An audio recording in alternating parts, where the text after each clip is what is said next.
ECONOKIT installs in less than 1 hour. All the necessary parts for installation are provided in the packaging: reservoir, reactor, diffuser, gas or diesel, silicone tubing, and various fixing collars. For installation, you will need to have the following tools: a flathead screwdriver, for diesel motors, a drill with normal or multi-staged 12mm bit, and a cutter or scissor. Step 1. The bubbler, which is the reservoir. Start by choosing the location in the engine compartment where you will place the reservoir, in a hot area away from cold drafts, for example, behind the engine cooling radiator. Attach the reservoir firmly in place with 2 long plastic collars.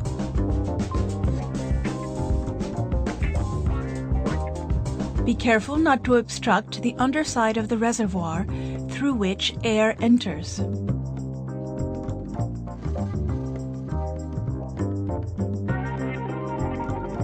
Verify that the reservoir is attached securely.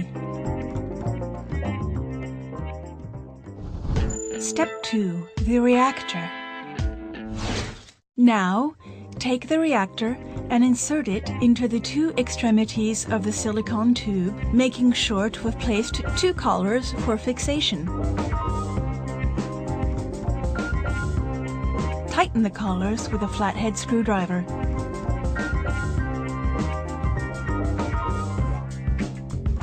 Place the reactor against the engine's cast iron exhaust manifold or on the hottest location on the turbocharger and attach it in place with a big metallic collar, making certain that the silicone tube does not come in contact with the manifold.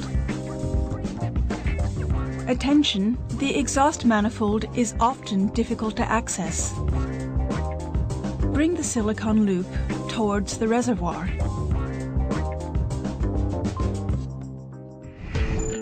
Step 3. The diffuser. For diesel motors, find the rubber or plastic intake hose, preferably as close as possible to the turbocharger or in a hose with a small diameter.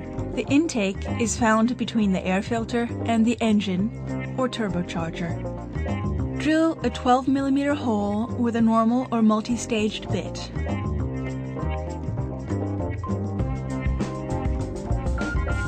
Insert the diffuser with force, being sure to orient the arrow on the diffuser in the same direction as the air circulation. Fix the diffuser in place with the plastic collars furnished.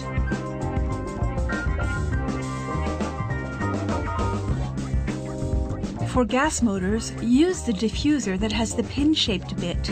No drilling necessary. Push it into the rubber hose placed just after the throttle butterfly, canister hose or intake manifold sleeve, or other vacuum hose, for example, the crankcase breather.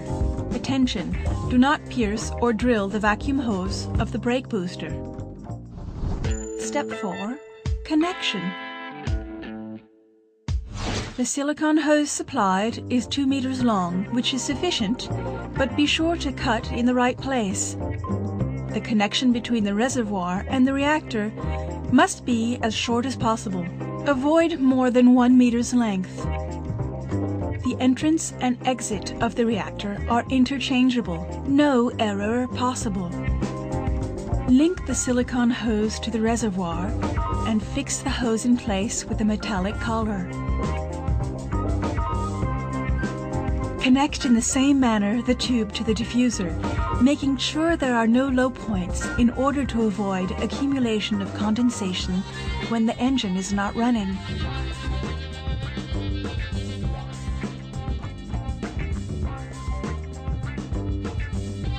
Verify that the tubing in general does not rub against any sharp parts. Attach in place if necessary. Step 5. Finish of installation and filling. Unscrew the cap and fill the reservoir with clean rainwater or distilled water, engine stopped, to the max level, visible from above once the floater arrives at cap level. Do not use chlorinated or hard water. Fasten the cap well after filling. You can now start your engine and verify the reservoir for formation of air bubbles within.